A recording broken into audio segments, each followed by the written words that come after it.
ఎంత పూజ చేసినా, ఎంత భక్తితో తలచినా ఆశించిన ఫలితం దక్కడం లేదు కదా. కష్టాలు తీరకపోగా కొత్త సమస్యలు చుట్టుముడుతున్నాయి కదూ. అసలు ఎప్పుడైనా ఆలోచించారా, మనం చేసే పూజలో లోపముందా, లేక మనం దేవుడిని కొలిచే విధానంలోనే ఏదైనా పొరపాటు జరుగుతుందా అని? అయ్యో, నిజం చెప్పాలంటే మనం ఎంత నైవేద్యం పెట్టాం, ఎన్ని గంటలు దీపం వెలిగించాం అన్నది మాత్రమే కాదు, ఆ దేవుడి పటాలు ఇంట్లో ఎలా పెట్టాం, ఏ దిశలో పెట్టాం, ఏ రూపంలో ఉన్న దేవుడిని పూజిస్తున్నాం అన్నది కూడా మన తలరాతను మారుస్తుంది. మన ఇంట్లో ఉండే దేవుడి గది కేవలం ఒక గది మాత్రమే కాదు, అది మన ఇంటికి గుండెకాయ లాంటిది. ఆ గుండె లయ తప్పితే శరీరం ఎలా రోగాల పాలవుతుందో, దేవుడి గదిలో వాస్తు దోషాలుంటే ఆ ఇల్లు కూడా అలాగే సమస్యల సుడిగుండల్లో చిక్కుకుంటుంది. చాలామందికి తెలియక చేసే చిన్న చిన్న తప్పులే పెద్ద పెద్ద అనర్థాలకు దారితీస్తాయి. అందుకే ఈ విషయాన్ని అస్సలు అశ్రద్ధ చేయకండి. ఈ వీడియోలో నేను చెప్పబోయే ప్రతి మాట మన పూర్వీకులు ఆచరించి చెప్పిన పరమ సత్యాలు. ఇవి పూర్తిగా వింటేనే మీకు అసలు విషయం అర్థమవుతుంది, లేకపోతే సగం జ్ఞానం ప్రమాదకరం అన్నట్టుగా మారుతుంది. ముందుగా మనం తరచుగా చేసే ఒక పెద్ద తప్పు గురించి మాట్లాడుకుందాం. మనందరి ఇళ్లలోనూ దేవుడి పటాలు లేదా విగ్రహాలు ఉంటాయి. అయితే ఎప్పుడైనా గమనించారా, మీ పూజా మందిరంలో ఉన్న విగ్రహాలు ఎక్కడైనా పగిలిపోయాయా, లేదా ఫోటోల అద్దాలు పగిలి ఉన్నాయా, లేదంటే ఫోటోలోని రంగులు వెలసిపోయి దేవుడి ముఖం స్పష్టంగా కనిపించడం లేదా? అయ్యో, ఎందుకంటే చాలామందికి ఒక సెంటిమెంట్ ఉంటుంది. అమ్మో, ఈ విగ్రహం మా తాతగారి కాలం నాటిది, లేదా మా పెళ్లికి ఎవరో బహుమతిగా ఇచ్చారు, దీనిని ఎలా తీసేస్తాం అని భయపడుతుంటారు. లేదా ఆ విగ్రహం మీద ఉన్న మమకారంతో దాన్ని అలాగే పూజిస్తూ ఉంటారు. కానీ శాస్త్రం ఏం చెబుతుందో తెలుసా? భగ్నమైన విగ్రహం లేదా చిరిగిన ఫోటో ఇంట్లో ఉండటం అంటే సాక్షాత్తు దారిద్ర్యాన్ని ఆహ్వానించడమే. విగ్రహం అంటేనే దైవశక్తిని ఆకర్షించే ఒక సాధనం. అటువంటి సాధనం ఎప్పుడైతే దెబ్బతింటుందో అప్పుడు అది ఆ శక్తిని గ్రహించలేకపోగా అక్కడ ప్రతికూల శక్తిని విడుదల చేయడం మొదలు పెడుతుంది. మనం విగ్రహారాధన చేసేటప్పుడు ఆ దేవుడి రూపం మన మనసులో ముద్రించుకుపోవాలి. కాని విగ్రహం ముక్కలై ఉంటే మన మనసు కూడా ఏకాగ్రతను కోల్పోతుంది. పూజ చేసే సమయంలో మన దృష్టి ఆ లోపం మీదకే వెళ్తుంది తప్ప దైవం మీద నిలవదు. అందుకే శాస్త్రం ఖచ్చితంగా చెబుతోంది, ఎంతటి ప్రాచీనమైన విగ్రహమైనా సరే అది ఎక్కడైనా ఖండితమైతే, అంటే చిన్న ముక్క విరిగినా సరే దాన్ని వెంటనే నిమజ్జనం చేయాలి తప్ప పూజ గదిలో ఉంచకూడదు. అలా ఉంచితే గృహ యజమానికి ఆరోగ్య సమస్యలు, మానసిక ఆందోళనలు తప్పవు. కాబట్టి ఈరోజే మీ దేవుడి గదిని ఒక్కసారి పరిశీలించండి. ఇక రెండవ ముఖ్యమైన విషయం, దేవుడి రూపం. చాలామంది భక్తితో రకరకాల ఫోటోలు తెచ్చి గోడలకు తగిలించేస్తుంటారు. దేవుడే కదా, ఏ రూపంలో ఉంటేనేమని అనుకుంటారు. కాని ఇక్కడే పెద్ద పొరపాటు జరుగుతుంది.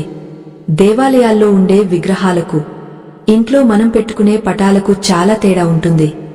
గుడిలో ఆగమశాస్త్రం ప్రకారం ప్రాణ ప్రతిష్ఠ చేసి నిత్యం ఉగ్ర పూజలు, శాంతి ప్రక్రియలు జరుగుతాయి. కాబట్టి అక్కడ ఉగ్ర రూపంలో ఉన్న దేవుళ్లను పూజించినా పర్వాలేదు. కాని మన ఇంట్లో మనం కోరుకునేది ప్రశాంతత, సుఖ సంతోషాలు, అంతేకాని యుద్ధాలు కాదు కదా. అందుకే ఇంట్లో ఎప్పుడు కూడా సౌమ్య రూపంలో ఉన్న దేవుడి పటాలను మాత్రమే పెట్టుకోవాలి. ఉదాహరణకు నరసింహస్వామి వారిని తీసుకోండి. హిరణ్యకశిపుడిని సంహరిస్తున్న ఉగ్ర నరసింహస్వామి ఫోటోను పొరపాటును కూడా ఇంట్లో పెట్టుకోకూడదు. ఆ స్వామి రౌద్రం, ఆవేశం ఆ ఫోటోలో స్పష్టంగా కనిపిస్తుంటాయి.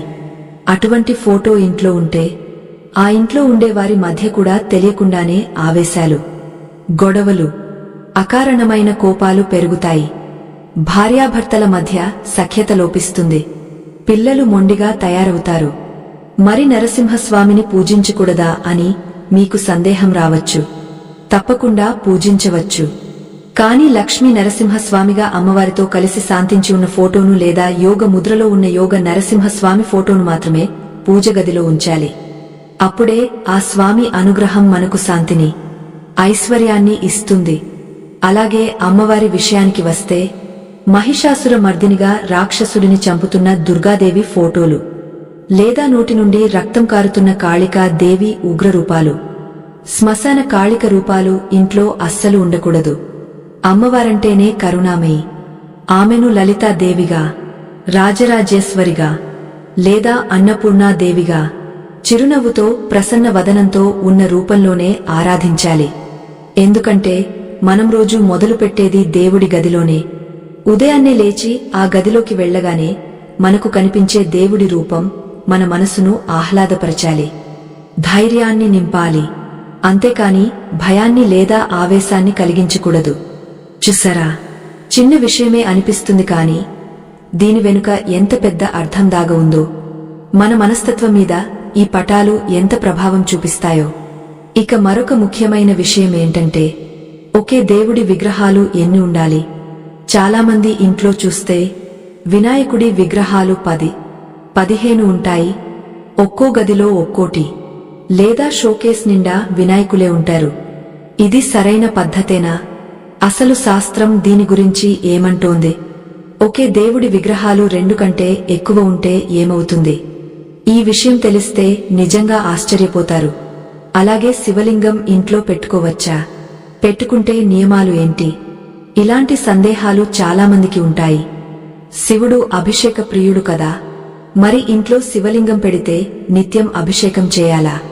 ఒకవేళ చేయకపోతే దోషమా? ఇప్పుడు మనం నటరాజ స్వామి గురించి మాట్లాడుకుందాం. కళాకారులకు, నాట్యం చేసేవారికి నటరాజ స్వామి ఇష్ట దైవం కావచ్చు. కాని గృహస్థులకు మాత్రం నటరాజ విగ్రహం అంత శ్రేయస్కరం కాదు అని వాస్తు నిపుణులు చెబుతుంటారు. ఎందుకంటే అది ప్రళయ తాండవానికి సంకేతం. శివుడు ఆనంద తాండవం చేస్తున్నా సరే అందులో అపారమైన గతి శక్తి ఉంటుంది. అంటే విపరీతమైన కదలిక అన్నమాట. మన ఇంటికి కావాల్సింది స్థిరత్వం కదా, నిశ్చలమైన మనస్సు కదా. కాని నటరాజ విగ్రహం ఇంట్లో ఉంటే ఆ ఇంట్లోని పరిస్థితులు కూడా ఎప్పుడు కుదురుగా ఉండవు అని పెద్దలు అంటారు. ఆ విగ్రహంలోని ఆవేశం, ఆ వేగం మన కుటుంబ సభ్యుల ఆలోచనల మీద కూడా ప్రభావం చూపుతుంది. కళాకారులు వారి నాట్య సాధన కోసం పెట్టుకోవచ్చు, కాని పూజగదిలో నిత్యం పూజించడానికి మాత్రం శివుడు లింగ రూపంలోనో లేదా పార్వతీ సమేతంగా ప్రశాంతంగా కూర్చుని ఉన్న రూపంలోనో ఉంటేనే మంచిది. అప్పుడే ఆ ఇల్లు కైలాసంలా ప్రశాంతంగా ఉంటుంది. అలాగే అమ్మవారి గురించి మాట్లాడుకుంటున్నాం కదా, లక్ష్మీదేవి ఫోటో విషయంలో కూడా మనం చాలా జాగ్రత్తగా ఉండాలి. మనలో చాలామంది లక్ష్మీదేవి నిలబడి ఉన్న ఫోటోలను లేదా విగ్రహాలను పూజగదిలో పెడుతుంటారు. ముఖ్యంగా దీపావళి సమయంలో షాపుల్లో కొని తెచ్చేస్తుంటారు. కాని అది ఎంత పెద్ద తప్పో తెలుసా? లక్ష్మీదేవిని చంచల అంటారు. అంటే ఆమె ఒకచోట నిలకడగా ఉండదు అని అర్థం. మరి అటువంటి అమ్మవారు నిలబడి ఉన్న ఫోటోను మనం ఇంట్లో పెట్టుకుంటే ఆమె మన ఇంట్లో నుంచి ఎప్పుడు వెళ్లిపోదామా అని సిద్ధంగా ఉన్నట్టు అర్థం వస్తుంది కదా. అందుకే మన ఇంటికి ఎప్పుడు కూర్చుని ఉన్న లక్ష్మీదేవి ఫోటోనే తెచ్చుకోవాలి. అది కూడా గజలక్ష్మి అయితే ఇంకా శ్రేష్టం. అంటే ఇటుపక్క అటు పక్క 2 ఏనుగులు అమ్మవారికి అభిషేకం చేస్తున్నట్టుగా ఉంటాయి చూడండి. ఆ ఫోటో చాలా మంచిది. ఏనుగులు బలానికి, సంపదకు సంకేతం. అమ్మవారు తామర పువ్వులో పద్మాసనంలో స్థిరంగా కూర్చుని ఉంటే ఆ ఇంట్లో సిరి సంపదలు కూడా స్థిరంగా ఉంటాయి. ఖర్చులు అదుపులో ఉంటాయి. ధనం వృధాగా బయటకు పోదు. అయ్యో, ఈ చిన్న విషయం తెలియక ఎంతమంది ఇబ్బంది పడుతున్నారో కదా. ఎంత సంపాదించినా చేతిలో చిల్లిగవ్వ మిగలడం లేదని బాధపడేవారు. ఒక్కసారి మీ పూజగదిలో అమ్మవారు నిలబడి ఉన్నారా లేక కూర్చుని ఉన్నారా అని గమనించండి. ఒకవేళ నిలబడి ఉన్న ఫోటో ఉంటే వెంటనే మార్చి చూడండి, మీకే మార్పు తెలుస్తుంది. ఇక మరో ముఖ్యమైన సందేహం, చాలామందికి వినాయకుడి విగ్రహాల మీద చాలా మక్కువ ఉంటుంది. బొజ్జ గణపయ్య అంటే ఎవరికి ఇష్టముండదు చెప్పండి. అందుకే దొరికిన ప్రతి విగ్రహాన్ని తెచ్చి ఇంట్లో పెట్టేస్తుంటారు. కాని వాస్తు ప్రకారం ఇంట్లో ఒకే దేవుడి విగ్రహాలు 3 ఉండకూడదు. అవును, మీరు విన్నది నిజమే. 2 ఉండవచ్చు, కాని 3 విగ్రహాలు మాత్రం అస్సలు ఉండకూడదు. ముఖ్యంగా వినాయకుడి విగ్రహాలు 3 ఉంటే ఆ ఇంట్లో కార్యాలకు ఆటంకాలు కలుగుతాయని శాస్త్రం చెబుతోంది. అలాగే పూజగదిలో ఉంచే విగ్రహాల పరిమాణం కూడా చాలా ముఖ్యం. కొంతమంది భక్తితో అడుగు 2 అడుగుల విగ్రహాలను తెచ్చి పూజగదిలో పెట్టేస్తుంటారు. కాని మన ఇంట్లో పెట్టే విగ్రహం ఎప్పుడు కూడా మన బొటనవేలు ఎత్తు కంటే ఎక్కువ ఉండకూడదు అని ఆగమశాస్త్రం చెబుతోంది. మహా అయితే 1 జానెడు ఎత్తు వరకు ఉండవచ్చు. అంతకంటే పెద్ద విగ్రహాలు ఉంటే వాటికి నిత్యం గుడిలో లాగా నైవేద్యం, అభిషేకం, అలంకరణ చాలా నిష్టగా చేయాలి. ఏమాత్రం లోపం జరిగినా దోషం తగులుతుంది. గుడిలో పూజారిగారు కేవలం దేవుడి సేవ కోసమే ఉంటారు కాబట్టి వారు ఆ నియమాలను పాటించగలరు. కాని మనం సంసారంలో ఉండే వాళ్లం కదా. మనకు ఆఫీసు పనులు, ఇంటి పనులు, పిల్లల బాధ్యతలు ఉంటాయి. మనం అంత నిష్టగా అంత పెద్ద విగ్రహాలను చూసుకోలేకపోవచ్చు. అందుకే ఇంట్లో ఎప్పుడూ చిన్న విగ్రహాలను, ఫోటోలను పెట్టుకోవడమే క్షేమం. వాటిని మనం ప్రేమగా, సులభంగా పూజించుకోవచ్చు. అలాగే విగ్రహాలు లోహంతో చేసినవి అయితే వాటిని ఎప్పటికప్పుడు మెరుగు పెడుతూ ఉండాలి. రాగ లేదా ఇత్తడి విగ్రహాలు నల్లబడిపోయి చూడటానికి అశుభ్రంగా ఉంటే అది ఆ ఇంటికే అరిష్టం. ఇక శివలింగం విషయం. చాలామంది శివలింగాన్ని ఇంట్లో పెట్టుకోవడానికి భయపడతారు.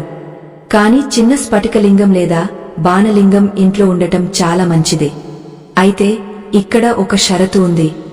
శివలింగం ఇంట్లో ఉంటే ఖచ్చితంగా ప్రతిరోజు నీటితోనైనా అభిషేకం చేయాలి. శివుడు అభిషేక ప్రియుడు కదా. కనీసం 1 చెంచా నీళ్లు అయినా ఆ లింగం మీద పోసి నమస్కరించుకోవాలి. అలాగే శివలింగాన్ని ఎప్పుడూ తులసి మొక్క ఉన్న కుండీలో పెట్టకూడదు. ఇది చాలామందికి తెలియని విషయం. విష్ణుమూర్తికి తులసి అంటే ప్రాణం. కాని శివుడికి తులసి దళం సమర్పించకూడదు. అలాగే సంఘంలో నీరు పోసి శివలింగానికి అభిషేకం చేయకూడదు. ఇలాంటి చిన్న చిన్న నియమాలు పాటించగలిగితేనే శివలింగాన్ని ఇంటికి తెచ్చుకోండి. లేదంటే కేవలం శివయ్య ఫోటోకు దండం పెట్టుకున్నా ఆ బోళాశంకరుడు కరుణిస్తాడు. ఇక మరొక పెద్ద తప్పు మనం తరచుగా చేస్తుంటాం. అదేంటంటే పితృదేవతల ఫోటోలు, అంటే చనిపోయిన మన పెద్దవారి ఫోటోలు దేవుడి గదిలో పెట్టడం. మనకు జన్మనిచ్చిన వారు దేవుడితో సమానమే, అందులో సందేహం లేదు. కాని దేవుడు వేరు, పితృదేవతలు వేరు. సాక్షాత్తు దేవుడి పక్కనే మన పెద్దవారి ఫోటోలు పెట్టి పూజించడం వల్ల దైవశక్తికి ఆటంకం కలుగుతుంది అని వాస్తు పండితులు చెబుతున్నారు. పితృదేవతల స్థానం వేరు, దేవుడి స్థానం వేరు. పెద్దవారి ఫోటోలను దేవుడి గదిలో కాకుండా హాలులో లేదా మరొక గదిలో దక్షిణం గోడకు తగిలించి పూజించవచ్చు. అంతేకాని దేవుడి పీఠం మీద దేవుడి విగ్రహాలతో సమానంగా వారిని ఉంచకూడదు. ఇది వినడానికి కొంచెం బాధగా అనిపించినా శాస్త్రం చెప్పిన మాట వింటేనే మనకు మంచి జరుగుతుంది. అలాగే దేవుడి గది ఎక్కడ ఉండాలి అనే విషయంలో కూడా చాలామంది తప్పులు చేస్తుంటారు. ఈ మధ్యకాలంలో అపార్ట్మెంట్ కల్చర్ వచ్చాక స్థలం లేక ఎక్కడ పడితే అక్కడ చిన్న అల్మారాలో దేవుడిని పెట్టేస్తున్నారు. ముఖ్యంగా మెట్ల కింద దేవుడి గదిని కట్టడం చాలా పెద్ద వాస్తు దోషం. మనం మెట్ల మీద నడుచుకుంటూ వెళ్తుంటాం. మన కాళ్ల కింద దేవుడిని ఉంచడం ఎంత అపచారం ఆలోచించండి. అలాగే బాత్రూం గోడకు ఆనుకుని ఉన్న గోడకు దేవుడి ఫోటోలు తగిలించడం లేదా బాత్రూం పక్కనే పూజ గదిని ఏర్పాటు చేయడం కూడా సరైన పద్ధతి కాదు. బాత్రూం నుంచి వచ్చే ప్రతికూల శక్తి దేవుడి గదిలోని సాత్విక శక్తిని నాశనం చేస్తుంది. దీనివల్ల ఇంట్లో అనారోగ్యాలు ప్రబలే అవకాశముంది. అంతేకాదు వంటగదిలో కూడా చాలామంది దేవుడి పటాలు పెట్టేస్తుంటారు. అక్కడ అగ్ని దేవుడు ఉంటాడు కదా, పవిత్రమే అని వాదిస్తుంటారు. కాని ఒక్కసారి ఆలోచించండి, మనం వంట చేసేటప్పుడు రకరకాల పదార్థాలు వండుతాం. అందులో ఘాటైన వాసనలు వస్తుంటాయి. ఒక్కోసారి ఆహార పదార్థాలు మాడిపోవచ్చు, లేదా పొరపాటున ఎంగలి చేతులు తగలవచ్చు. ముఖ్యంగా మాంసాహారం వండే ఇళ్లలో అయితే వంటగదిలో దేవుడిని పెట్టడం మహాపాపం. ఆ వాసన దేవుడి గదిలోని సాత్వికతను పూర్తిగా నాశనం చేస్తుంది. ఒకవేళ మీకు స్థలం లేక తప్పనిసరి పరిస్థితుల్లో వంటగదిలోనే దేవుడిని పెట్టుకోవాల్సి వస్తే దానికి ఒక చిన్న తలుపు లాంటిది ఏర్పాటు చేయండి, లేదా ఒక పరదా అయినా కట్టండి. వంట పూర్తయి గది శుభ్రం చేసిన తర్వాతే ఆ పరదా తీసి దీపం పెట్టండి. అంతేకాని నూనె జిడ్డుతో, ఆహారపు వాసనలతో నిండిన వాతావరణంలో దేవుడిని ఉంచకండి. ఇది ఆ ఇంటికే క్షేమం కాదు. ఇక మరో ముఖ్యమైన విషయం, పడకగదిలో దేవుడి పటాలు. ఈ రోజుల్లో చాలామంది ఫ్యాషన్ అనుకును లేదా భక్తి అనుకునో పడకగదిలో రాధాకృష్ణుల ఫోటోలు లేదా వెంకటేశ్వర స్వామి ఫోటోలు గోడలకు తగిలించేస్తున్నారు.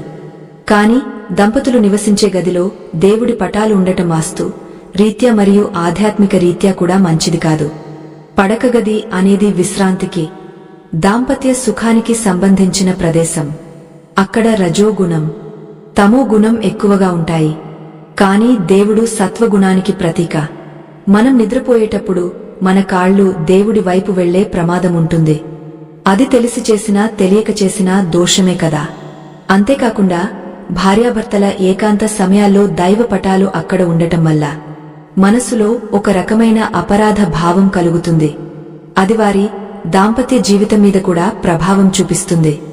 అందుకే పడకగదిలో ఎట్టి పరిస్థితుల్లోనూ దేవుడి పటాలు పెట్టకండి. ఒకవేళ వృద్ధులు లేదా పిల్లలు ఉండే గది అయితే పర్వాలేదు, కాని దంపతుల గదిలో మాత్రం నిషిద్ధం. దీనివల్ల నిద్రలేమి సమస్యలు, అనవసరమైన గొడవలు వచ్చే అవకాశముంది. ఇక దిశల విషయానికి వస్తే, దేవుడు ఏ దిక్కున ఉంటే మనకు మంచిది, మనం ఏ దిక్కుకు తిరిగి దండం పెట్టుకోవాలి అనే సందేహం రావడం సహజం. శాస్త్రం ప్రకారం దేవుడి గది లేదా పీఠం ఎప్పుడూ ఈశాన్య మూల ఉంటే చాలా శ్రేష్టం. ఈశాన్యం అంటే తూర్పు మరియు ఉత్తరం కలిసే మూల అన్నమాట. ఆ ప్రదేశంలో దైవశక్తి అత్యధికంగా ఉంటుంది. అందుకే అక్కడ బరువులు పెట్టకూడదు అని చెబుతారు.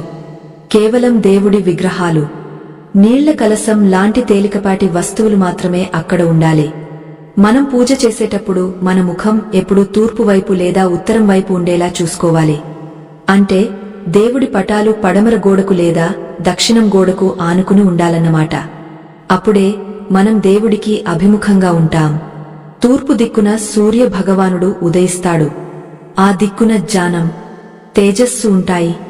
అందుకే తూర్పుకు తిరిగే దండం పెట్టుకుంటే మనలో సానుకూల శక్తి పెరుగుతుంది. అలా కాకుండా దక్షిణం వైపు తిరిగి దండం పెట్టుకుంటే అది యమస్థానం కాబట్టి మనకు ఆయుష్షు క్షీణిస్తుంది, మనశ్శాంతి కరువవుతుంది. అందుకే దిక్కులు చూడకుండా మొక్కకూడదు అని పెద్దలు ఊరకే అనలేదు. ఇక్కడ మీకు ఒక సందేహం రావచ్చు, అసలు దేవుడికి దిక్కులతో పనేంటి, అంతా దేవుడే కదా అని. నిజమే, దేవుడు సర్వాంతర్యామి. కాని మనం మనుష్యులం కదా. మన శరీరం పంచభూతాలతో తయారైంది. ఈ పంచభూతాలు దిక్కుల మీదే ఆధారపడి పనిచేస్తాయి. అయస్కాంత శక్తి ఉత్తర దక్షిణ ధృవాల మీద ఎలా పనిచేస్తుందో మన శరీరంలోని శక్తి కూడా అలాగే పనిచేస్తుంది. సరైన దిశలో కూర్చుని ధ్యానం చేస్తేనే ఫలితం దక్కుతుంది. లేదంటే మనం చేసే పూజ బూడిదలో పోసిన పన్నీరు అవుతుంది. సరే, ఇప్పుడు ఒక ముఖ్యమైన విషయం గురించి ఆలోచిద్దాం. చాలామంది ఇళ్లలో దేవుడి గదిని అలంకరించాలనే తాపత్రయంలో రంగురంగుల లైట్లు, తోరణాలు కట్టేస్తుంటారు. కానీ గదిలో వెలుతురు ఎలా ఉండాలి అనే దానికి కూడా ఒక పద్ధతి ఉంది. దేవుడి గదిలో ఎప్పుడూ చీకటిగా ఉండకూడదు. అలా అని మరీ కళ్ళు మిరుమిట్లు గొలిపే కాంతి కూడా ఉండకూడదు. ప్రశాంతమైన, కంటికి ఇంపైన వెలుతురు ఉండాలి. ఇక్కడ మిమ్మల్ని ఒక మాట అడుగుతాను. దీని గురించి మీరేమనుకుంటున్నారో ఒక్కసారి కామెంట్ రూపంలో చెప్పండి. కొంతమందేమో భక్తి ఉంటే చాలు, ఇలాంటి నియమాలు, వాస్తులు అవసరం లేదు, మనసు ప్రధానం కదా అని అంటారు. మరికొందరేమో నియమాలు పాటించని పూజ వ్యర్థం, పద్ధతి లేని భక్తి ప్రయోజనం లేదు అని వాదిస్తారు. మీ అభిప్రాయం ఏంటి? కేవలం ప్రేమే ముఖ్యమా, లేక పద్ధతి కూడా ముఖ్యమా? మీ అనుభవం ఏం చెబుతోంది?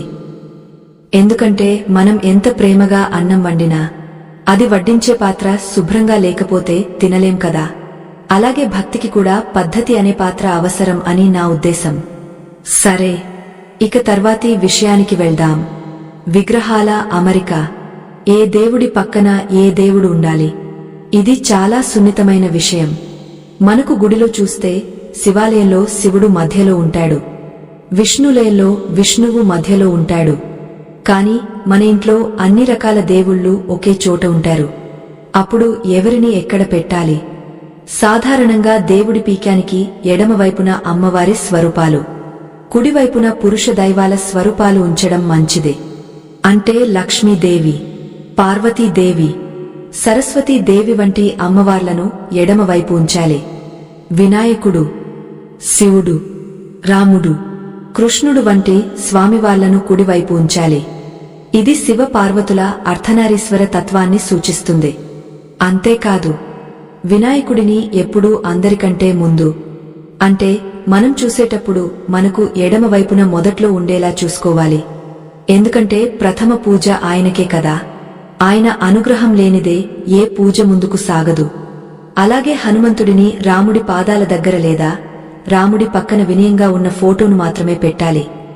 గాల్లో ఎగురుతున్న హనుమంతుడు, లంకను దహనం చేస్తున్న హనుమంతుడు, లేదా పర్వతాన్ని మోస్తున్న హనుమంతుడు, ఇవన్నీ వీరత్వానికి ప్రతీకలే కాని ఇంట్లో పూజకు మాత్రం చేతులు జోడించి నమస్కరిస్తున్న భక్త ఆంజనేయుడి రూపమే శ్రేష్టం. ఆ రూపం మనలో సేవాభావాన్ని, వినయాన్ని పెంచుతుంది, అహంకారాన్ని తగ్గస్తుంది. మరొక విచిత్రమైన విషయమేంటంటే, చాలామంది దేవుడి పటాలను ఒకదానికొకటి ఎదురెదురుగా పెడుతుంటారు. అంటే తూర్పు గోడకు కొన్ని, పడమర గోడకు కొన్ని పెట్టి అవి ఒకదానికొకటి చూసుకుంటున్నట్లుగా అమర్చుతారు.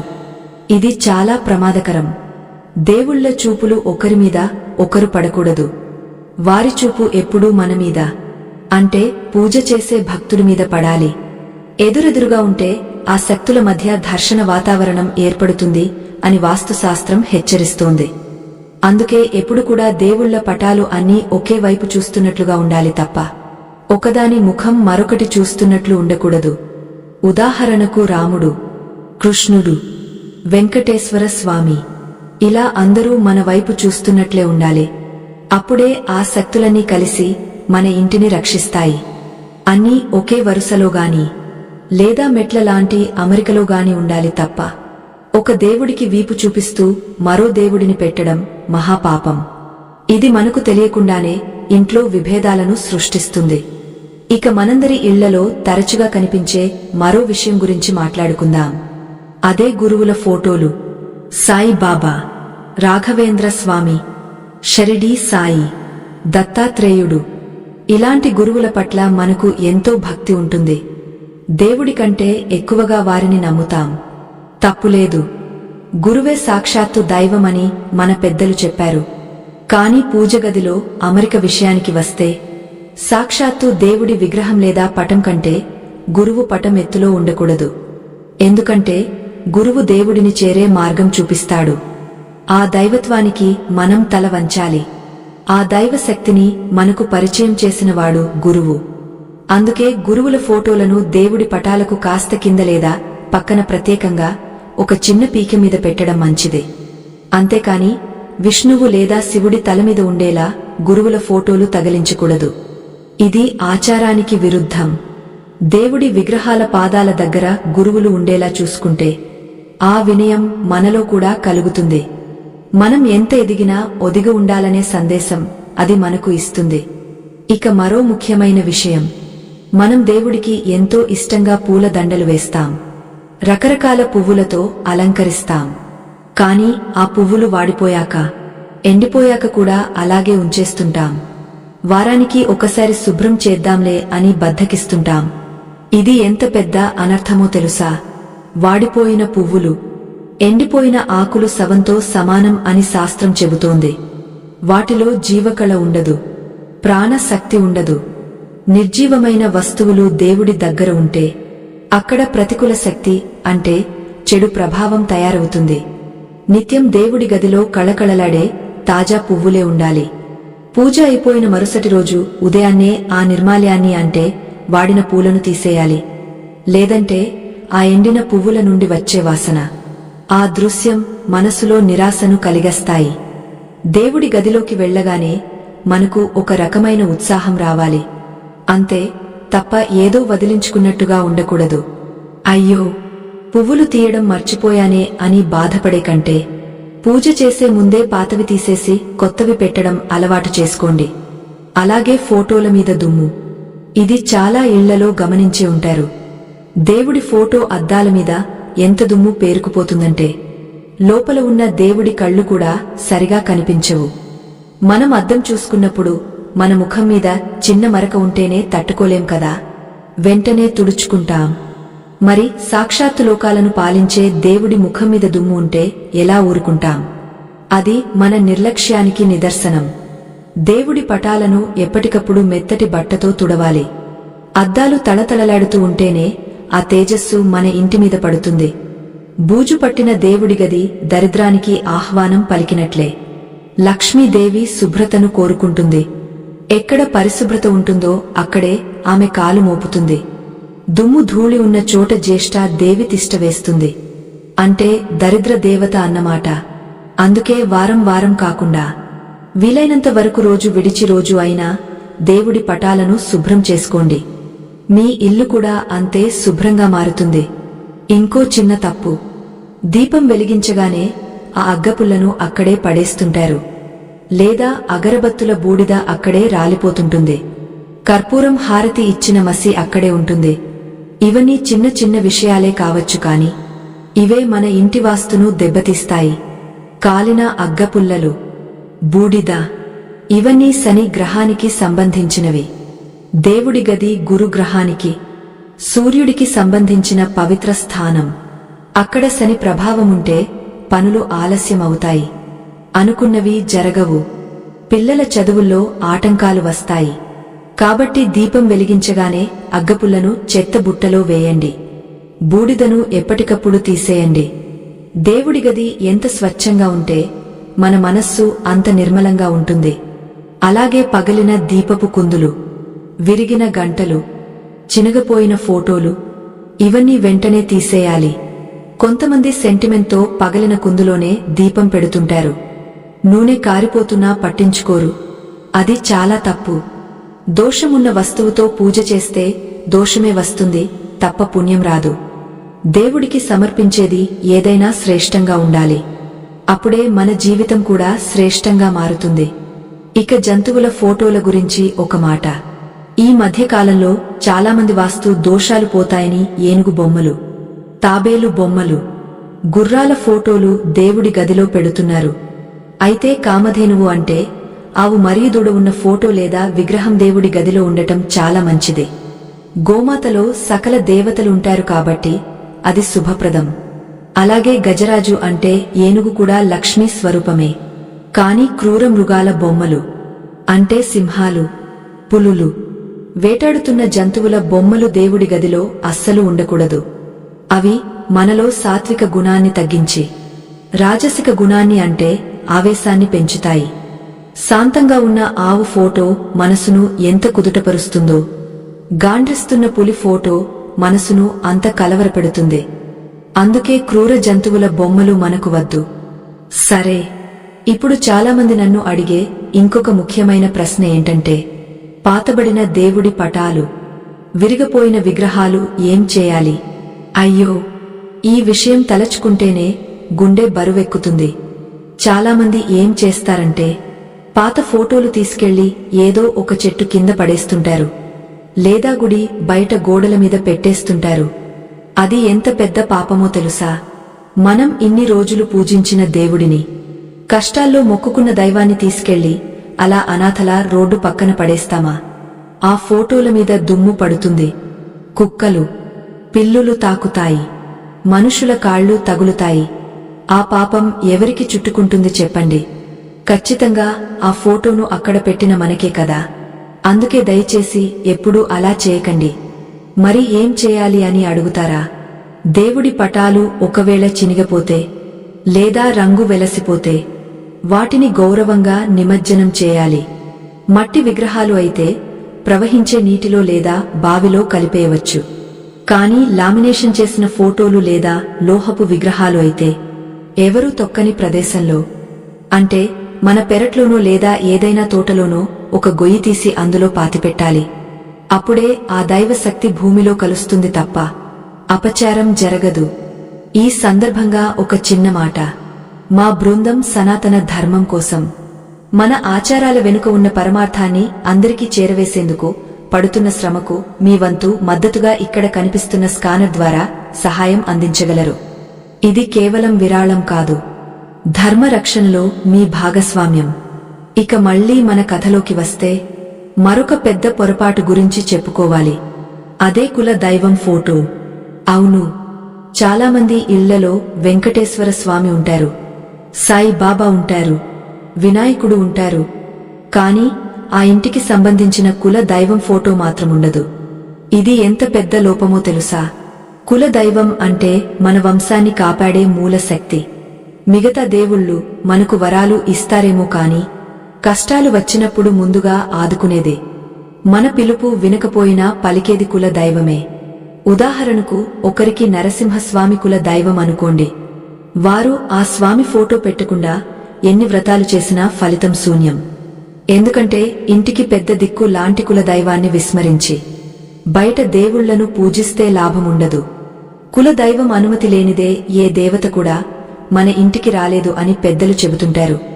అందుకే మీ పూజగదిలో తప్పకుండా కుల దైవం ఫోటో ఉందో లేదో చూసుకోండి. ఒకవేళ తెలియకపోతే మీ పెద్దవాళ్లను అడిగ తెలుసుకోండి. ఆ ఒక్క ఫోటో ఉంటే చాలు, మీ వంశం వృద్ధి చెందుతుంది, పిల్లలకు రక్షగా ఉంటుంది. అలాగే ఫోటోల అమరికలో మరొక ముఖ్య విషయం త్రిమూర్తుల ఫోటోలు. అంటే బ్రహ్మ, విష్ణు, మహేశ్వరులు. సాధారణంగా బ్రహ్మదేవుడికి పూజ ఉండదు కాబట్టి ఆయన ఫోటోలు పెద్దగా ఉండవు.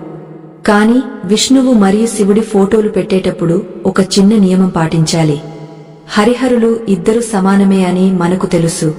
కాని ఇంట్లో పూజించేటప్పుడు శివుడి ఫోటో ఎప్పుడు విష్ణువు ఫోటోకు కుడి వైపున ఉండేలా చూసుకోవాలి. లేదా ఇద్దరినీ పక్కపక్కనే సమాన ఎత్తులో పెట్టాలి. ఒకరిని కింద, ఒకరిని పైన పెట్టడం ద్వారా ఆ దైవ శక్తుల మధ్య అసమానతను సృష్టించిన వాళ్లం అవుతాం. మన మనసులో భేదభావం లేకపోయినా చూసేవారికి అలా అనిపిస్తుంది కదా. అందుకే సమాన గౌరవం ఇవ్వాలి. ఇకపోతే ఉగ్ర దేవతల ఫోటోలు. అంటే కాళికాదేవి, ప్రత్యంగరాదేవి, వారాహి అమ్మవారు. ఇలాంటి శక్తి స్వరూపిణుల ఫోటోలు ఇంట్లో పెట్టుకోవచ్చా అని చాలామందికి భయముంటుంది. నిజానికి ఈ దేవతలు చాలా శక్తివంతమైనవారు. వారి అనుగ్రహముంటే శత్రు బాధలు ఉండవు. కాని వారిని పూజించడానికి చాలా కఠినమైన నియమాలు ఉంటాయి. మడి ఆచారం పాటించాలి. నిర్దిష్టమైన సమయానికి నైవేద్యం పెట్టాలి. అశుభ్రత అస్సలు ఉండకూడదు. మన ఇంట్లో చిన్న పిల్లలు ఉంటారు, ఆడవాళ్లకు నెలసరి సమస్యలు ఉంటాయి. అటువంటప్పుడు అంతటి ఉగ్ర దేవతలను ఇంట్లో పెట్టుకుని ఏమాత్రం నియమాలు తప్పినా ఆ అమ్మవార్ల ఆగ్రహానికి గురికావాల్సి వస్తుంది. ఆ శక్తిని తట్టుకునే తత్వం మన ఇంటికి ఉండకపోవచ్చు. అందుకే సాత్విక రూపంలో ఉన్న అమ్మవార్లనే పూజించడం మన వంటి గృహస్థులకు క్షేమం. ఒకవేళ మీకు ఉగ్ర దేవతల మీద భక్తి ఉంటే గుడికి వెళ్లి పూజ చేయించుకోండి. అంతేకాని ఇంట్లో పెట్టుకుని సాహసాలు చేయకండి. ఏదైనా సరే మన శక్తికి తగ్గట్టుగా ఉండాలి కదా. మితిమీరిన భక్తి కూడా ఒక్కోసారి కష్టాలను తెచ్చిపెడుతుంది. ఇంకొక విషయం, చాలామంది దేవుడి గదిలో డబ్బులు దాచుకుంటూ ఉంటారు. అంటే సేవింగ్స్ అన్నమాట. దేవుడి దగ్గర ఉంటే సురక్షితం అని భావిస్తారు. తప్పులేదు. లక్ష్మీదేవి దగ్గర ధనం ఉంచడం మంచిదే. కాని ఆ డబ్బును ఎప్పటికప్పుడు తీస్తూ వాడుతూ ఉండకూడదు. దేవుడి దగ్గర పెట్టిన డబ్బు పవిత్రమైనదే. దాన్ని కేవలం మంచి కార్యాలకు లేదా అత్యవసరాలకు మాత్రమే వాడాలి. అంతే తప్ప చిల్లర ఖర్చులకు, మాంసాహారం కొనడానికి లేదా అప్పులు తీర్చడానికి ఆ డబ్బును వాడకూడదు. అలా చేస్తే లక్ష్మీ కటాక్షం తగ్గపోతుంది. దేవుడి గదిని లాకర్లాగా మార్చకండి. అది ప్రార్థనా మందిరం మాత్రమే. అక్కడ ఆధ్యాత్మిక సంపద పెరగాలి కాని భౌతిక సంపద మీద వ్యామోహం పెరగకూడదు. చూసారా, మనం ఎంత అమాయకంగా తప్పులు చేస్తున్నామో. ఇవన్నీ చిన్న చిన్న మార్పులే, కాని ఇవి చేస్తే వచ్చే ఫలితం మాత్రం చాలా గొప్పగా ఉంటుంది. మనసు ప్రశాంతంగా ఉంటేనే కదా ఇల్లు స్వర్గంలా ఉండేది. ఆ ప్రశాంతత దేవుడి గది నుండే మొదలవుతుంది. ఇంట్లో ఉన్న దేవుడికి మనం పెట్టే నైవేద్యం విషయంలో కూడా మనం కొన్ని తప్పులు చేస్తాం. దేవుడికి ఏది పడితే అది పెట్టకూడదు. మనం తినే ప్లేట్లోనే దేవుడికి పెట్టడం, లేదా మనం రుచి చూసి దేవుడికి పెట్టడం లాంటివి చేస్తుంటాం. ఇవి ఎంత దోషమో తర్వాతి భాగంలో వివరంగా తెలుసుకుందాం. అసలు నైవేద్యం అంటేనే నివేదన చేయడం. అంటే మనకు ఉన్నది దేవుడికి సమర్పించడం. కాని అది మనం తినేసిన తర్వాత మిగిలింది కాదు. లేదా మనం రుచి చూసి బాగుంది కదా అని పెట్టేది కాదు. వంట చేసేటప్పుడు చాలామంది ఆడవాళ్లు ఉప్పు సరిపోయిందా కారం సరిపోయిందా అని రుచి చూస్తుంటారు. అది గృహస్థులకు అలవాటే. కాని దేవుడి కోసం వండే ప్రసాదం మాత్రం రుచి చూడకూడదు. అది లాలాజలంతో అపవిత్రం అవుతుంది. శబరి పండ్లు రుచి చూసి రాముడికి పెట్టింది కదా అని మీరు అడగవచ్చు. ఆమెది అమాయకమైన భక్తి. అడవిలో ఉన్న తల్లికి నియమాలు తెలియవు. కేవలం ప్రేమ మాత్రమే తెలుసు. కాని మనం సమాజంలో ఉన్నాం. మనకు శాస్త్రం తెలుసు. తెలిసి తప్పు చేస్తే అది పాపం అవుతుంది. అందుకే నైవేద్యం కోసం వండే పదార్థం రుచి చూడకండి. దేవుడికి పెట్టాకే మీరు తీసుకోండి. అలాగే నైవేద్యం పెట్టే పాత్రలు కూడా చాలా ముఖ్యం. చాలామంది స్టీలు గిన్నెల్లో లేదా మనం నిత్యం వాడే పింగాణి ప్లేట్లలో దేవుడికి పండు లేదా ప్రసాదం పెడుతుంటారు. ఇది అంత శ్రేయస్కరం కాదు. దేవుడికి నైవేద్యం పెట్టడానికి రాగా ఇత్తడి, వెండి లేదా కనీసం విస్తరాకు వాడటం మంచిది. స్టీలు పాత్రలు మలినాన్ని త్వరగా గ్రహిస్తాయి. కాని రాగ మరియు వెండి లోహాలకు శక్తిని గ్రహించే గుణం ఉంటుంది. అందుకే గుడిలో తీర్థం కూడా రాగ లేదా వెండి పాత్రలోనే ఇస్తారు. అలాగే ప్లాస్టిక్ కవర్లలో పండ్లు పెట్టి దేవుడి ముందు ఉంచడం ఈ మధ్యకాలంలో బాగా పెరిగిపోయింది. అయ్యో, అది ఎంత పెద్ద అపచారం. ప్లాస్టిక్ అంటేనే ప్రాణం లేనిది, ప్రకృతికి విరుద్ధమైనది. అటువంటి కవర్లో పెట్టి దేవుడికి నివేదన చేస్తే ఆ ఫలితం ఎలా దక్కుతుంది? దయచేసి పండును కడిగా ఒక పళ్ళెంలో పెట్టి నివేదించండి. అలాగే దేవుడికి పెట్టిన నైవేద్యం గంటల తరబడి అక్కడే ఉంచకూడదు. పూజ పూర్తయిన కాసేపటికి, అంటే కనీసం ఒక 10 నిమిషాల తర్వాత ఆ ప్రసాదాన్ని తీసి కుటుంబ సభ్యులందరూ స్వీకరించాలి. అంతేకాని సాయంత్రం వరకు అన్నం మెతుకులు లేదా పండ్లు అక్కడే ఉంటే వాటిమీద ఈగలు వాలతాయి లేదా చీమలు పడతాయి. అది దేవుడిని అవమానించినట్లే కదా. మనం తినే అన్నం మీద ఈగ వాలితేనే అసహించుకుంటాం. మరి దేవుడికి పెట్టిన దానిమీద వాలితే ఎలా ఊరుకుంటాం? ఇక పూజ గదిలో ఉండకూడని వస్తువుల గురించి మరికొన్ని విషయాలు. చాలామంది ఇళ్లలో దేవుడి గదిలో మందులు, కత్తెరలు, గోళ్లు తీసే సాధనాలు, సూదులు, దారాలు పెడుతుంటారు. దేవుడి దయ వల్ల జబ్బు తగ్గాలి అని మందులు అక్కడ పెడతారు. మంచిదే, కాని మందులు రోగానికి గుర్తు. అవి ఎప్పుడు కళ్ల ముందు ఉంటే మనసులో రోగం తాలూకు ఆలోచనలే ఉంటాయి. దేవుడి గది ఆరోగ్యాన్ని, ఆనందాన్ని ఇవ్వాలి. అందుకే మందులు అక్కడ పెట్టకండి. పూజ చేసేటప్పుడు మందు చేతిలో పట్టుకుని నమస్కరించండి చాలు. అలాగే కత్తెరలు, సూదులు అనేవి విడదీసే గుణం కలిగినవి. అవి బంధాలను తెంచేస్తాయి అని ఒక నమ్మకం. అందుకే అటువంటి పదునైన వస్తువులు దేవుడి గదిలో ఉండకూడదు. అక్కడ కేవలం పూజ సామాగ్రి, గ్రంథాలు, జపమాలలు మాత్రమే ఉండాలి. ఇక ఫోటోల విషయానికి వస్తే, దేవుడి పటాలను గోడకు వేలాడదీయడం మంచిదా లేక కింద పీఠం మీద పెట్టడం మంచిదా? వాస్తు రీత్యా దేవుడి పటాలు ఎప్పుడు గాలిలో వేలాడకూడదు. అంటే గోడకు మేకు కొట్టి తగిలించినా సరే ఆ ఫోటో కింద ఏదో ఒక ఆధారం ఉండాలి. అంటే ఒక చెక్క పలకగాని లేదా ఒక అరగాని ఉండాలి. ఆధారం లేని ఫోటోలు ఇంట్లో ఉంటే ఆ ఇంటి యజమాని జీవితం కూడా ఆధారం లేకుండా గాలిలో కొట్టుమిట్టాడుతున్నట్లుగా ఉంటుంది అని వాస్తు నిపుణులు హెచ్చరిస్తున్నారు. దేవుడు మనకు స్థిరత్వాన్ని ఇవ్వాలి. అటువంటి దేవుడినే మనం గాలిలో వేలాడదీస్తే ఎలా? ఆలోచించండి. ఒకవేళ మీకు పీఠం పెట్టే స్థలం లేకపోతే గోడకు ఒక చిన్న చెక్క ముక్కను అమర్చి దానిమీద ఫోటోలను పెట్టండి. చూడటానికి కూడా ఎంత బాగుంటుందో, గౌరవంగా ఉంటుంది. అలాగే దేవుడి ఫోటోలు పెట్టేటప్పుడు ఒకదానిమీద ఒకటి ఎక్కించి పెట్టకూడదు. అంటే స్థలం లేదని ఒక పెద్ద ఫోటో వెనుక చిన్న ఫోటోను దాచేయడం, లేదా ఒక ఫోటో అంచు మరొక దేవుడి ముఖాన్ని కప్పేయడం లాంటివి చేయకూడదు. ప్రతి దేవుడికి వారి వారి స్థానం ఉండాలి. మన ఇంట్లో నలుగురు మనుషులు ఉంటేనే ఎవరికి వారు కాస్త జాగా కోరుకుంటారు. మరి దేవుళ్లను అలా ఇరికించి పెడితే ఆ శక్తి ఎలా ప్రసరిస్తుంది? మరొక ముఖ్యమైన సందేహం. చాలామంది అడుగుతుంటారు, అమ్మగారు, మా ఇంట్లో దేవుడి ఫోటో అద్దం అకస్మాత్తుగా పగిలిపోయింది, ఏదైనా కీడు జరుగుతుందా అని భయపడుతుంటారు. నిజానికి దేవుడి ఫోటో లేదా విగ్రహం పగిలిపోతే భయపడాల్సిన అవసరం లేదు. అది మీ ఇంటికి రాబోయే ఒక పెద్ద గండం ఆ విగ్రహం లేదా ఫోటో రూపంలో తొలగిపోయింది అని అర్థం చేసుకోవాలి. అంటే ఆ దెబ్బ దేవుడు తన మీదకు తీసుకున్నాడు అన్నమాట. అంతేకాని అదేదో అరిష్టమని దిగులు పడకండి. అయితే పగిలిన వెంటనే ఆ ఫోటోను మార్చేయాలి. పర్వాలేదులే, చిన్న గీత కదా అని టేపు వేసి అతికించడం లేదా అలాగే ఉంచడం మాత్రం చేయకూడదు. అది ఖండితమైన మూర్తి అవుతుంది. ఖండితమైన విగ్రహాన్ని పూజిస్తే ఇంట్లో కలహాలు వస్తాయి. కాబట్టి ఆ పాత ఫోటోను నిమజ్జనం చేసి కొత్త ఫోటోను తెచ్చుకోండి. అంతేకాని భయంతో పూజలు ఆపేయకండి. ఇక పటాల వెనుక ఉండే బల్లిగుడ్లు, సాలెగులు ఇవి చాలా ప్రమాదకరం.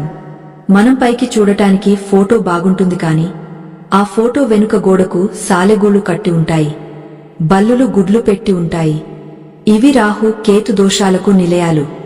ఫోటో వెనుక ఉండే అశుభ్రత మనకు కనిపించకపోవచ్చు కాని ఆ ప్రభావం మాత్రం ఇంటిమీద పడుతుంది. అందుకే అమావాస్యకో పౌర్ణమికో ఒకసారి ఫోటోలు తీసి వెనుక వైపు కూడా శుభ్రం చేసుకోవాలి. ఇక అన్నిటికంటే ముఖ్యమైన విషయం, దేవుడి గదికి తలుపులు ఉండాలా వద్దా? ఇది చాలామందికి తెలియదు. దేవుడి గదికి ఖచ్చితంగా 2 తలుపులు ఉండాలి, లేదా కనీసం ఒక పరదా అయినా ఉండాలి. ఎందుకంటే దైవశక్తి అనేది చాలా పవిత్రమైనది. దాన్ని ఎప్పుడూ బహిరంగంగా ఉంచకూడదు. రాత్రి పడుకునే ముందు దేవుడి గది తలుపులు వేయాలి లేదా పరదా దించాలి. మనం పడుకునేటప్పుడు, విశ్రాంతి తీసుకునేటప్పుడు మన కాళ్ళు చేతులు ఎలా పడితే అలా పెడతాం. ఆ దృశ్యం దేవుడికి ఎదురుగా ఉండకూడదు. అలాగే గ్రహణం సమయంలో లేదా ఇంట్లో ఏదైనా అశుభం జరిగినప్పుడు దేవుడి గది తలుపులు మూసి ఉంచాలి. తలుపులు లేకపోతే ఆ దోషం నేరుగా విగ్రహాల మీద పడుతుంది. అందుకే ఓపెన్గా ఉండే షెల్ఫ్లలో దేవుడిని పెట్టినా సరే దానికి ఒక చిన్న కర్టెన్ ఏర్పాటు చేసుకోండి. అది ఆ దైవానికి మనమిచ్చే గౌరవం. అలాగే ఆ గదిలోకి వెళ్లేటప్పుడు కాళ్లు కడుక్కుని వెళ్లడం మన సంప్రదాయం. కాని ఈ రోజుల్లో టైల్స్ వచ్చాక కాళ్లు తుడుచుకుని వెళ్తున్నారు. తడి బట్టతో కాళ్లు తుడుచుకోవడం వేరు, నీళ్లతో కడగడం వేరు. నీళ్లకు దోషాన్ని పోగొట్టే శక్తి ఉంటుంది. ఇంకా లోతుగా ఆలోచిస్తే కొంతమంది ఇంట్లో దేవుడి గది స్టోర్ రూమ్ లాగా మారిపోతుంటుంది. పాత సామాన్లు, వాడని పుస్తకాలు, పనికిరాని వస్తువులు అన్నీ దేవుడి గదిలో ఒక మూల పడేస్తుంటారు. దేవుడి గది కదా, ఎవరు వెళ్లరులే అని అక్కడ దాస్తుంటారు. ఇది దరిద్రానికి అసలు సిసలైన చిరునామా. దేవుడి గదిలో అనవసరమైన ఒక్క వస్తువు కూడా ఉండకూడదు. అక్కడ ఎంత ఖాళీగా ఉంటే అంత మంచిది. ఆ ఖాళీ ప్రదేశంలోనే దైవశక్తి సంచరిస్తుంది. సామాన్లు నింపేస్తే శక్తి ఎక్కడ ఉంటుంది చెప్పండి? మీ ఇంట్లో డబ్బు నిలవట్లేదు అంటే దానికి ప్రధాన కారణం మీ పూజ గదిలో ఉన్న ఈ చిందరవందర సామాన్లే కావచ్చు. ఒక్కసారి వెళ్లి చూడండి. పనికిరాని డబ్బాలు, పాత క్యాలెండర్లు, ఎండిపోయిన పూల రేకులు ఇవేమైనా ఉన్నాయేమో? ఉంటే వెంటనే తీసి బయట పడేయండి. లక్ష్మీదేవికి ఆహ్వానం పలకండి. అలాగే క్యాలెండర్ల విషయం, మనలో చాలామందికి ఒక అలవాటు ఉంటుంది.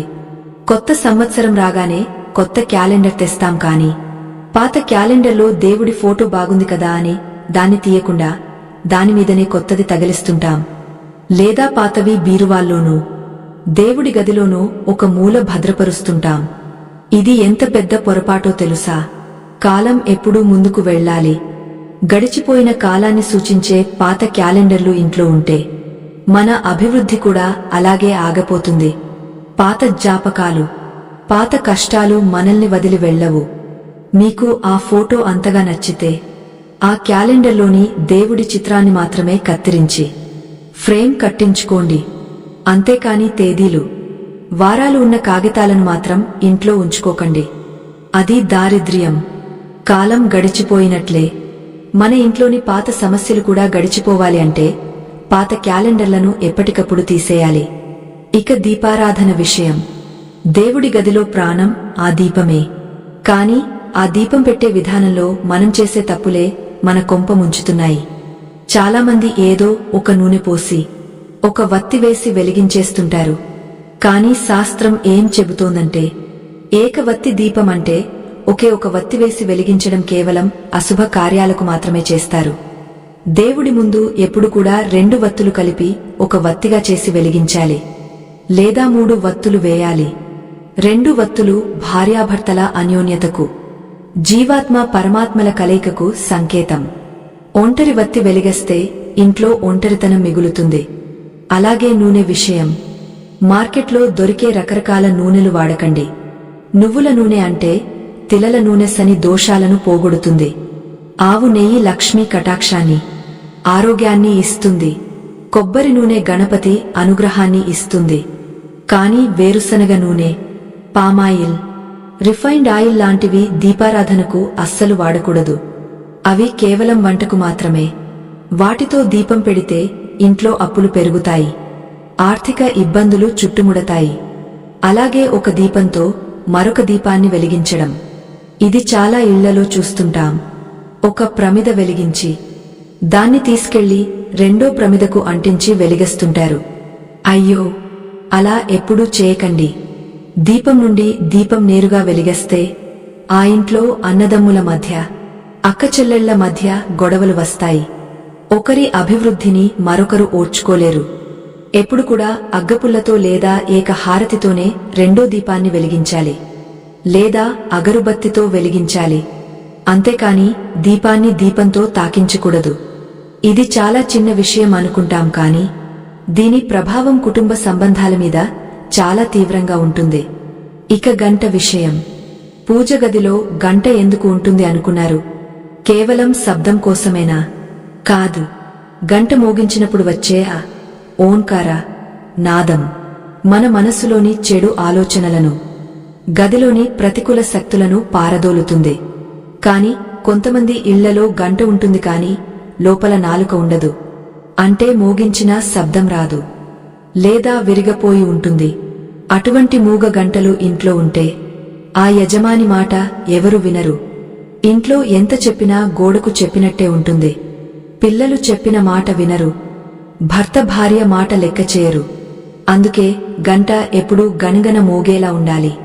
ఆ శబ్దం వినగానే మనసు ఉల్లాసంగా మారాలి. గంట లేని పూజ అసంపూర్ణం అని గుర్తుంచుకోండి. ఇక కలశం అంటే నీళ్ల చెంబు. చాలామంది దేవుడి గదిలో ఒక చిన్న రాగపాత్రలో నీళ్లు పెడుతుంటారు. అది చాలా మంచి అలవాటు. ఆ నీరు సాక్షాత్తు వరుణ దేవుడు. మన ఇంట్లోని వాస్తు దోషాలను ఆ నీరు లాగేసుకుంటుంది. కాని ఆ నీళ్లను రోజు మార్చాలి. 2-3 రోజులు ఆ నీళ్లు అలాగే ఉంటే అందులో దోషం పేరుకుపోతుంది. నిల్వ ఉన్న నీరు విషంతో సమానం. ప్రతిరోజు ఉదయం ఆ పాత నీళ్లను మొక్కలకు పోసి మళ్లీ కొత్త నీళ్లు నింపాలి. అందులో ఒక పువ్వు, కాస్త పసుపు కుంకుమ వేస్తే ఇంకా మంచిది. ఆ తీర్థం ఇల్లంతా చల్లితే ఇంట్లో ఉండే దుష్ట శక్తులు పారిపోతాయి. కాని పాత్రను తోమకుండా కేవలం నీళ్లు పారబోసి మళ్లీ నింపేస్తుంటారు కొంతమంది. రాగపాత్రను రోజు తోమాలి, లేదంటే అది నల్లబడిపోయి విషపూరితమైన పదార్థాలను విడుదల చేస్తుంది. అశుభ్రమైన పాత్రలో దేవుడిని ఆహ్వానించలేం కదా. దయచేసి బద్ధకించకండి. ఆ 2 నిమిషాల పని మన ఇంటి ఆరోగ్యాన్ని కాపాడుతుంది. అలాగే దేవుడి గదిలో విగ్రహాల అమరిక గురించి మరో ముఖ్యమైన విషయం. మనం వినాయకుడిని, లక్ష్మీదేవిని, సరస్వతిని ఒకే వరుసలో పెడతాం. బాగుంది. కాని వారి వాహనాలు ఎక్కడ ఉన్నాయి? వినాయకుడి ఏలుక, అమ్మవారి ఏనుగు, సరస్వతి హంస. ఇవి కూడా ఆ ఫోటోల్లో లేదా విగ్రహాల్లో స్పష్టంగా ఉన్నాయా లేదా చూసుకోండి. వాహనం లేని దేవుడు ప్రయాణం చేయలేడు అని ఒక నమ్మకం.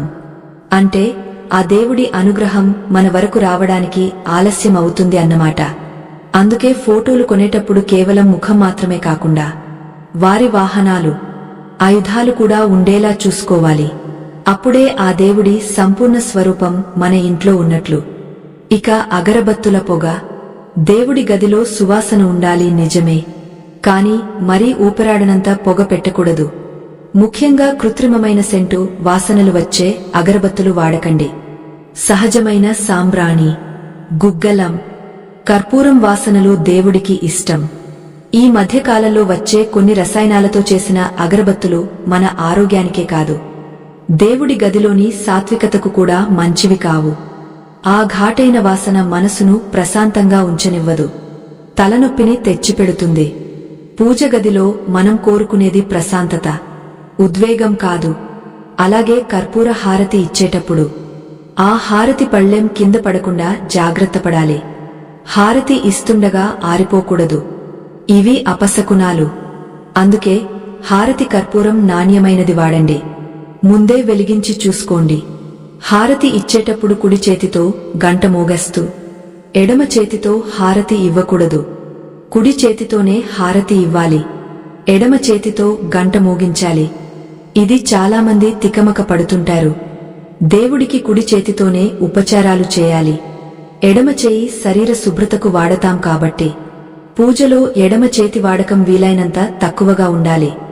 అలాగే మనం దండం పెట్టుకునేటప్పుడు కూడా తలమీద చేతులు పెట్టుకుని మొక్కకూడదు. ఛాతికి ఎదురుగా 2 చేతులు జోడించి నమస్కరించాలి, లేదా సాష్టాంగ నమస్కారం చేయాలి.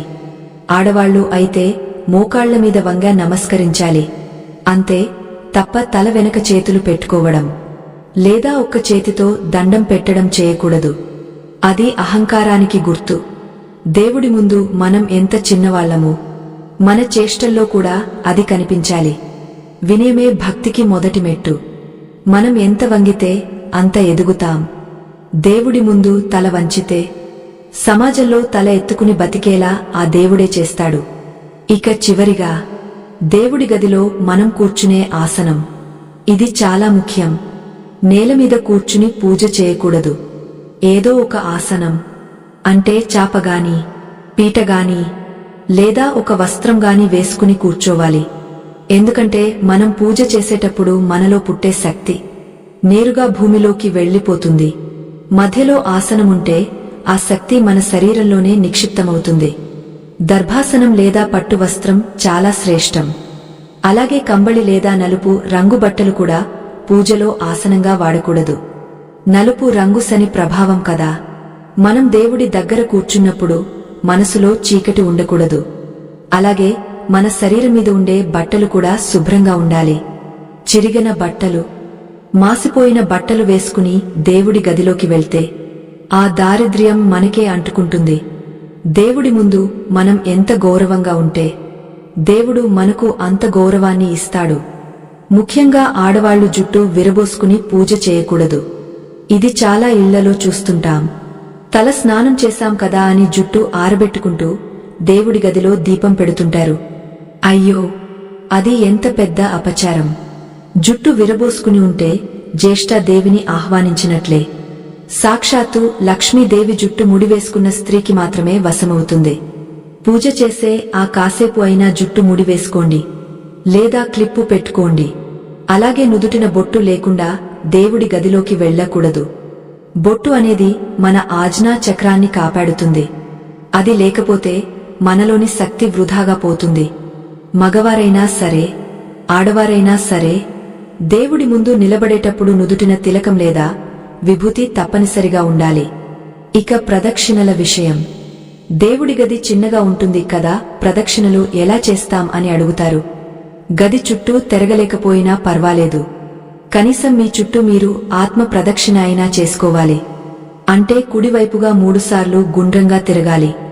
ఇది మనలోని అహంకారాన్ని చంపుతుంది.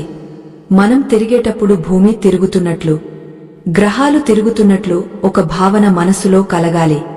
అప్పుడే మనం విశ్వంతో మమేకమవుతాం. అలాగే పూజ అయిపోయాక చాలామంది వెంటనే లేచి వెళ్లిపోతుంటారు. TV చూడడానికో phone మాట్లాడడానికో పరుగెడుతుంటారు. అది చాలా తప్పు.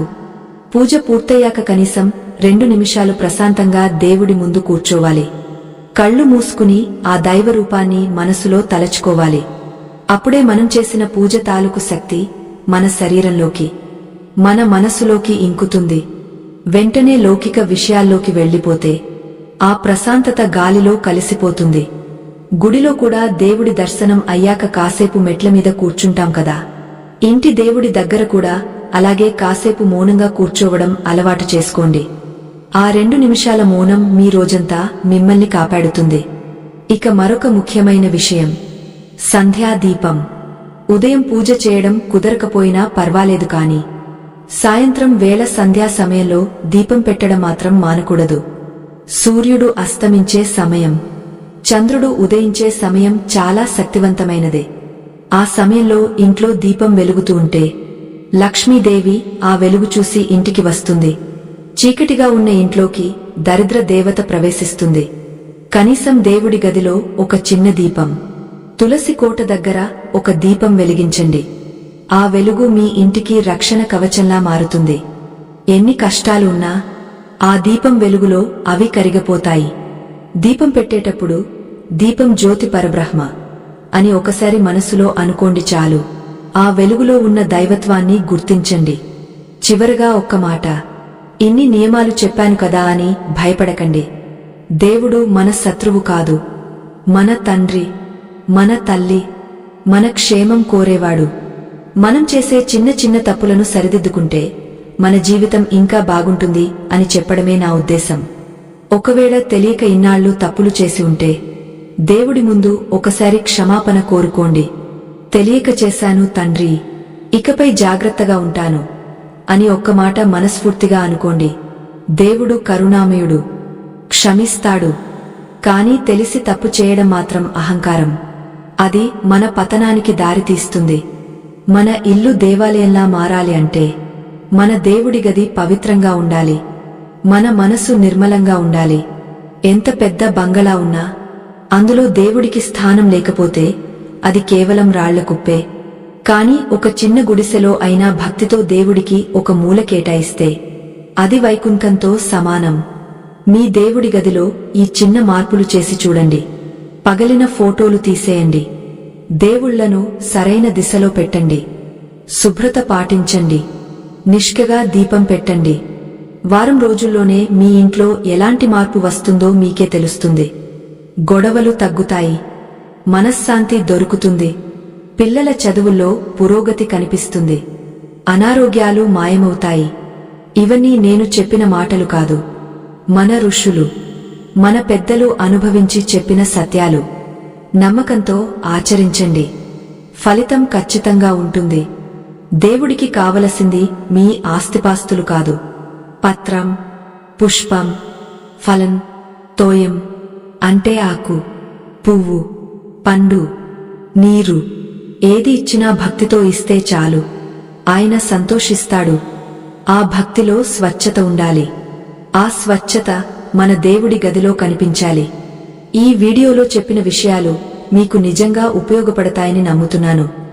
ఇవి 10 మందికి తెలిస్తే 10 ఇళ్ళు బాగుపడతాయి. ధర్మం నిలబడుతుంది. సనాతన ధర్మం కోసం మా బృందం పడుతున్న ఈ శ్రమకు మీ వంతు సహాయం అందించాలనుకుంటే ఇక్కడ కనిపిస్తున్న స్కానర్ ద్వారా మీ విరాళం పంపవచ్చు. అది ధర్మరక్షణకు ఉపయోగపడుతుంది. సర్వేజన సుఖినో భవంతు. స్వస్తి.